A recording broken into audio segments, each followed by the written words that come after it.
Everybody, Steph from the High Movement Podcast. And Brandon Jamal, the one-hit wonder for Now You a Single Mom, went viral a few weeks ago for doing a podcast on the global prenup. I thought it was entertaining. I thought that it was pretty cool. You know, it's always interesting to see new characters come into the red pill space, and you know, despite the single mothers just disrupting the entire podcast, I thought Brandon Jamal was still shine. I was like, okay, you know what? We got him in a podcast format. I can see the potential of him doing really well on a podcast. So, not too long after that, insert the FreshandFit boys, right? They now have Brandon Jamal. They had him as a guest. Okay, so I got this clip from YouTube because part of this interview got put on their glorious $35 paywall. So I'll credit out one YouTuber who has put the clip on there. I'll either put a link to his channel or a link to the vid directly in the description, so check it out. But Brandon Jamal goes on there, and you know, not a good look for him, man.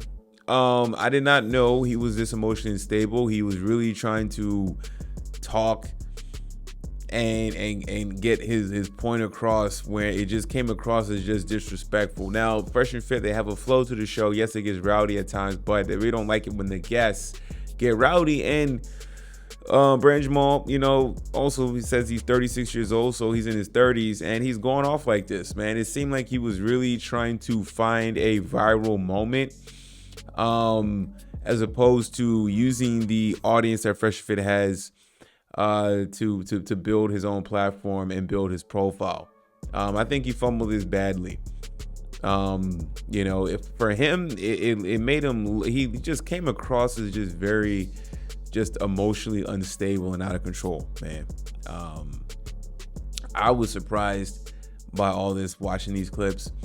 I had no idea. You know, look, it's funny. You would think some people would be good on a podcast setting. I was fooled by him.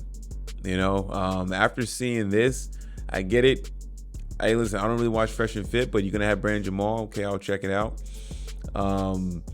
See how he does on a podcast format. And honestly, it's almost, he almost seems the opposite of Red Pill, right? He's something else, right? Because like with Red Pill, I understand of having your frame, understanding dealing with Western women, not putting up with the games and stuff like that. You take everything they teach you, and it's like a tool bag, right?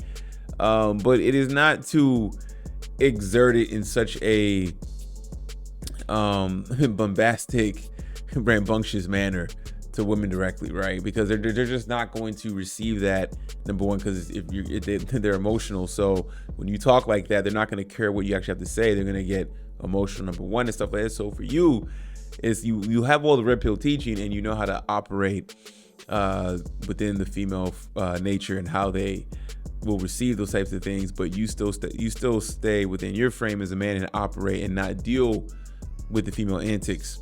You know what I'm saying? Like, that's pretty much what it is, right? When you start to use it like the way he's doing, it's just kind of like, okay, now you seem like you're a caricature of Red Pill, right? You're going through all the talking points, you're being disrespectful, calling out their names, you know what I'm saying? Calling them the B words, calling them 304s, all these things, man, just absolutely wild, you know? So, you know, I thought he'd be more eloquent than this, but he's not, right? So I think I think I don't want to hear any more from Brandon Jamal. Cool, go back. You know, maybe making music was his thing. You know, in that one podcast could have been aberration. I thought he would be good on a podcast, and no, you know, he kept trying to overtalk as well. So in turn, I thought that the last podcast he did, the guests ruined, the women on there ruined it, the single mothers. In this case, you know, he ruined it, man. You know, he really got on that girl to his, on the right, which would be to his left. He really got on this girl the entire time. I mean, to be fair, she was talking a little crazy, a little delusional, but, you know, you didn't need to go that aggressive at her being just flagrantly disrespectful. You know what I'm saying? So he ended up getting Frank Castle. Myron told him to chill out. And then he got up and left, right? But before that, he was like, does anybody want to hear these bleeps talk and da-da-da-da-da and stuff? I was just like, oh my God, he really said all that. I'm the one with the 2 million view song, and he lists off all his social media stats, once again, as if he's the A-lister, on this show. And I mean, you're not, you're on the come up. There's an opportunity to continue to be on the come up.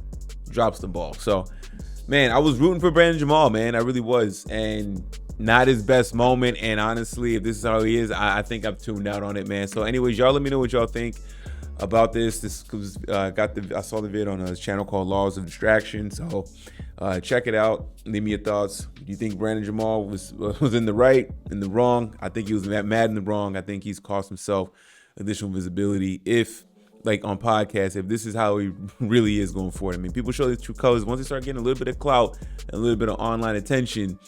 Now he's feeling himself, right?